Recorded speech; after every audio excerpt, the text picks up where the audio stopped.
Hey guys, I'm BK. Today we're going to see Docker commands.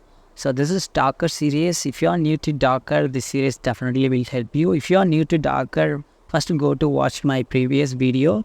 I posted three videos. First video I spoke about Docker architecture, and the second part two I spoke about a Docker file and Docker image. So this is third one.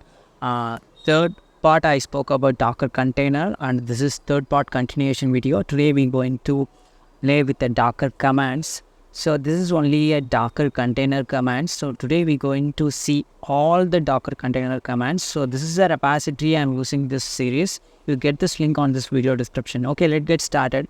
So first command we're going to learn Docker start and Docker stop and Docker restart and Docker pass and Docker unpass.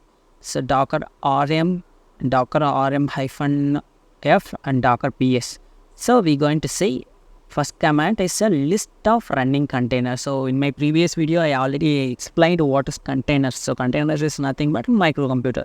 So I just want to see how many computers or how many containers we have in our local. So for that we need to use a Docker ps. So here you can see these all are the container currently I have in my local. Okay, so I hope this command will I hope you understand this command. And second command we're going to perform that list all the containers. So hyphen a means all. So if the container is stopped, that container will go to hidden place. So if you want to list those containers, we can use by using hyphen a, which is all. So here you can see all the containers are here. You can see the status, which is exited. So which means this container already died. I hope you understand this second command. Okay, and third command, if you want to create a new container, so you should use this command. The command is nothing but docker run hyphen d. What is d means? The detach mode. I will explain you. And hyphen name and name of the container, and this is the image name. So in my previous video I already explained what is image and how to create image from Dockerfile. Okay, so I'm going to perform this command, which is a docker run hyphen d. So first I'm going to perform without a detach mode. Let's see what will happen. And I'm going to use a name is Bharati. So this container name is Bharati. I'm going to use Docker images, And then all the it's you can call that and so I'm going to use this image. Okay, so this is the image I'm going to use, and here I'm going to add a hyphen p, which is a port. I'm going to define the port 8022, and inside 8066. Okay, let's see what happened.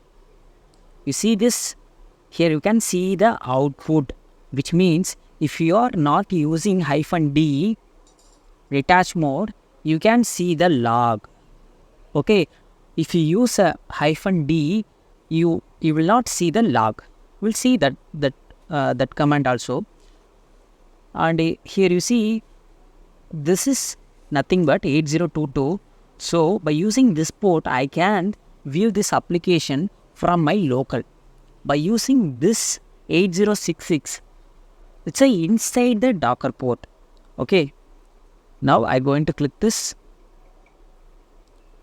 So I can't see anything because there is a problem in my container, so that's why. So this is an example, and I'm going to Control C. Now we're going to use a hyphen d. So need to change the port. Here you see this container name Bharati is already in used. Okay, I'm going to use Bharati 1.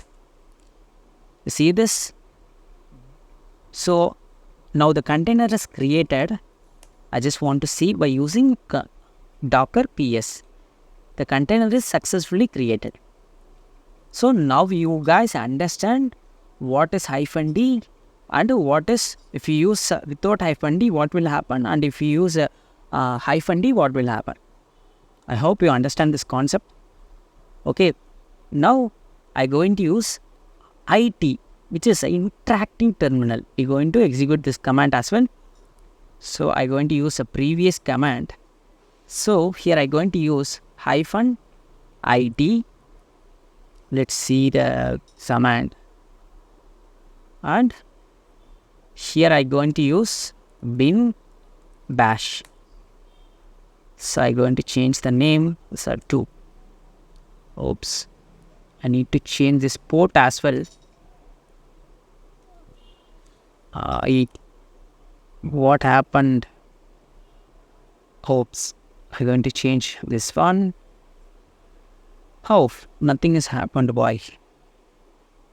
If and T image, everything is up. Let's remove this. I'm going to remove this as well. I'm going to use like this. You see, now I am inside the container. So inside the container, you can see all the file which I am using for build my Docker image. Okay, I hope you guys understand this concept. So now we are in the container.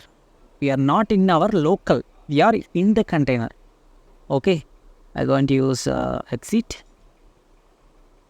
Now go to another command. So attach command. We're going to see what is attach command. This is a new command. So I never used this before, but it's really help you. Now Docker PS. I'm going to use this container. This is a container ID. This is an image. So these all are the commands. So here you can see created and status and ports and container name. Okay, we can use a container name also, but I am using container ID. Copy this Docker ATT attach. It will take some little time. Okay, so meanwhile we going to check this URL. It's a simple hello world. See, simple hello world. Here you can see it's a magic. Now I'm going to give the request. You see, scroll. Sorry, I'm just refresh this page. Here you can see our live log. So now you guys understand why we are using this attach. By using this attach, we can do some debugging. Okay, you see, it's so good. And we go into another command. So because we have only little time, now we're going to see Docker inspect.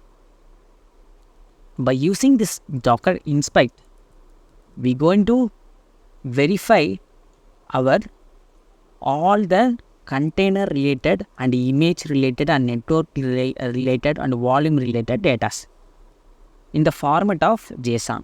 You see this? It's weird. So I hope you understand this. We go into another concept called Docker log. So important Docker command.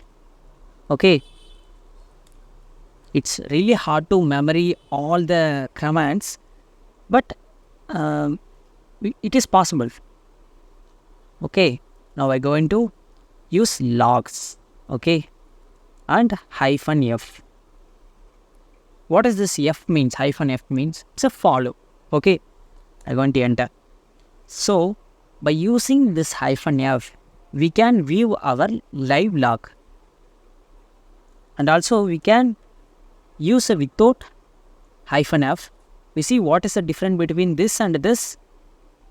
If we use -f, we can view our live log, and if we use this without -f, we can also view live log, but it's come out from that log terminal.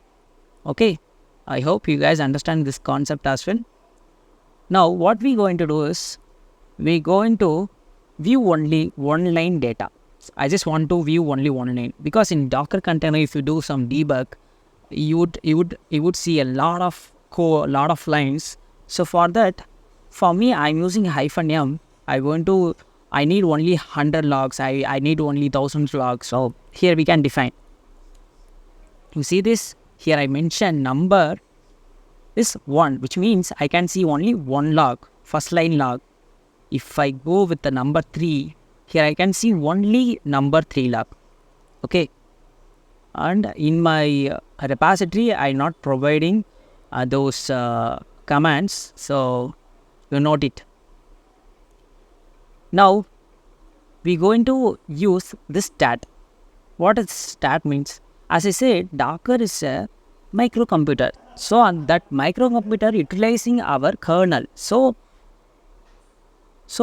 I just want to verify how much RAM my container utilizing and how much how much memory my container utilizing. You just want to verify everything, right? So for that you can use this command.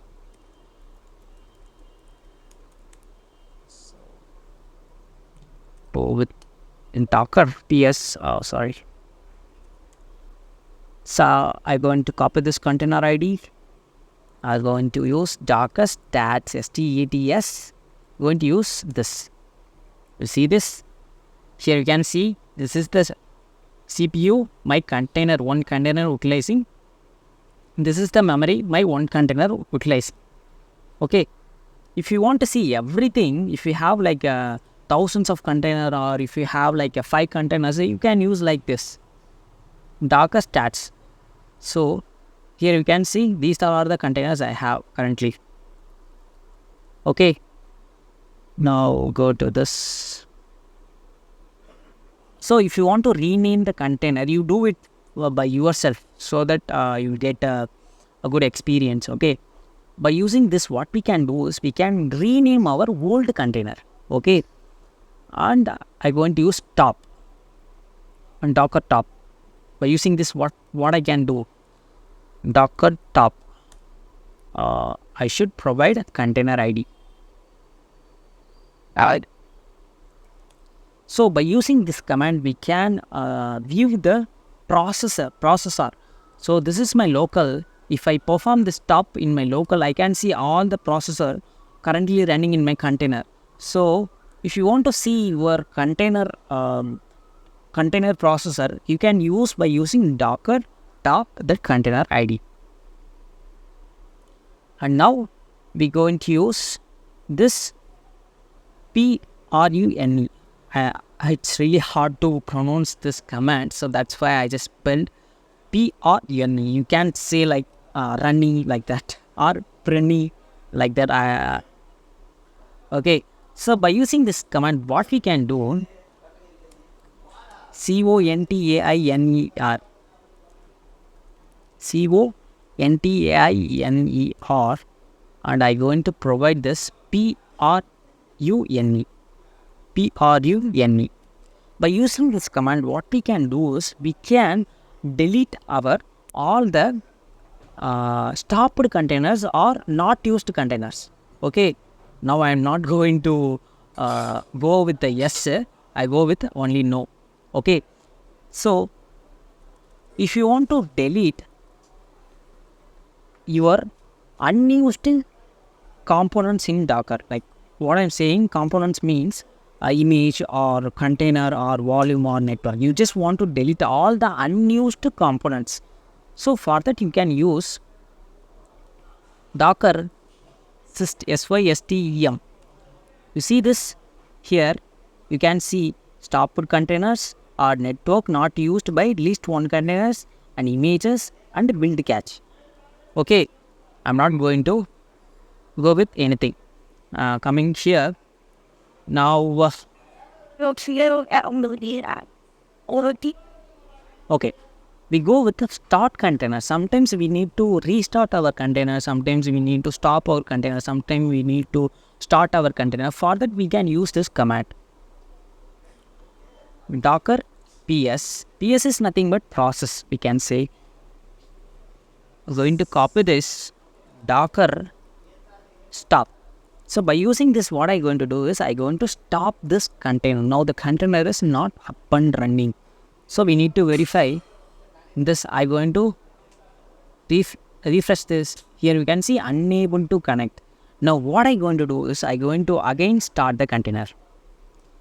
So you see, now I'm going to open this. Again I'm going to refresh. I can't see anything. So I need to debug this. What happened? A restart. That's right. Oh, I was wondering anything. It's just still in the power. The car. Other part is a air of the damn building. 8021.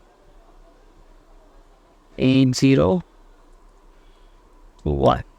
You see this? Now I can view. So now you guys understand why we need to use these commands in Docker container. Okay, so this is a pass container. You try it by your own. This is unpass container. I will explain what this pass and what this unpass mean. So now you can ask, bro, there is a stop command. By using the stop command, we can stop the container. So why we need this pass and unpass? So when you do this stop container, the container will be stopped gracefully, we can say. That time all the processor will be stopped, all the background process, everything will be stopped. But if you use this pass, that time network and volume will be working, but container will not respond to anything. Okay, and your processor will not be stopped, and your data will not be deleted. Like your data will be safe. But when you do this stop, your data will be deleted, everything will be deleted. Okay, so this is the unpass. If you want to remove your container, you can use RM, which means remove. We're going to perform that command. So now I need to delete this container. For that, you need to stop the container. Okay, sudo. Now I'm going to delete without stop. What happened? We'll see. RM. You see this? This is a running container. You can't delete. Okay. So for that, what you need to do is you need to stop first. Then you should go for RM. Okay.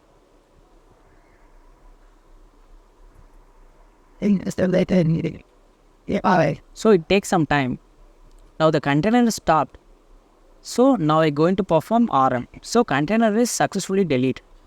Even you can use this force delete. By using force delete also we can delete. You just try it by your own. Okay. Now we going to perform final command. It's not final. We have still 2 commands remaining. So this is a copy. If you want to copy any file from your local to your container, you can perform this. And if you want to copy from your container to your local, you can perform this. Okay, already 20 minutes gone, so that's why you try it by your own. Okay. Now, Not good. so Come over that. so you can export your container as file as a format of tar, and also you can import that file by using import command. You can import the file. I'm going to perform this. This is a new command, so we'll see how it works. Docker export, But it is fine. But give it. and we need to provide our container ID. I'm going to provide this container ID, and I'm going to use -o. What is -o means? It's an output. I want to output in the form of bharati.tar. It takes some little time. So I'm going to ls here. You can see this tar is created. If you want to create an image by using this tar, it is possible. How? By using Docker import. I'm going to use this tar, and I'm going to use like Bharati Dasan. This is my full name. Enter. So now the image is successfully created. So you can build your container by using this image as well. Okay, images. Here you see the image is Bharati Dasan is successfully created. You can use this Docker image for create a new container. Okay, I hope you guys understand this export command. Another good command, that is a commit. So this is a so good command, and this is the final command we're going to see. This commit and this diff, it's a final one. So we're going to see what does commit mean. So now I have up my command. Now I have sorry. Already time's gone, so that's why I'm just getting confused. Okay, now I want to do some changes in my running container. Okay, for that I'm going to use Docker exec, which means execute -it, which means interactive terminal, and I'm going to use this container name. I'm going to use bin bash mode. Okay, now I need to install some packages inside this container. For that I'm going to use, which means I installed. Okay, you just assume. Now I'm going to exit this. Exit. Now what I want is, I want to create an image from this changes. Now I did a change in this inside the container. I want to create an image by using this container. How is this? Is this possible? Yeah, it is possible by using this Docker commit. Docker commit. I need to provide this container ID, and I need to provide the image name, Bharati BK. You see, this image is successfully created. If you want to see this image, you can use Docker images. So Bharati BK image is created. If you want to run a container by using this image, so that container, now we install something, right? That thing will be there. Okay, now we going to see this diff command. It's a super command. So I going to use this Docker PS and Docker diff. I going to use this container ID. I'm going to paste here. So now you guys understand what is this. Okay, so I give you an example. Now you build a image, you created a container. There is a one change. Again also you build a container, you build the image, and you did it. You created a container. Okay, now you want to see what are the changes I changed inside the container. So for that you can use this diff command. This C means nothing but modified. I did a modified here. A means nothing but I added this file. So D is nothing but D will be there. D is nothing but I deleted something inside the container. Okay, already 23 minutes gone, and thank you for watching. And our upcoming video we will see more hands-on video, as well as we're going to do a project. Next video, part 4, we're going to see Docker image commands, and also we're going to see Docker file, how to create a Docker file, and we're going to see all the commands which we are using in Docker files. I hope this video will help you, and if you find this video is helpful to you, do subscribe my channel, and this repository link, you will get this on my video description. Okay, tada, bye bye.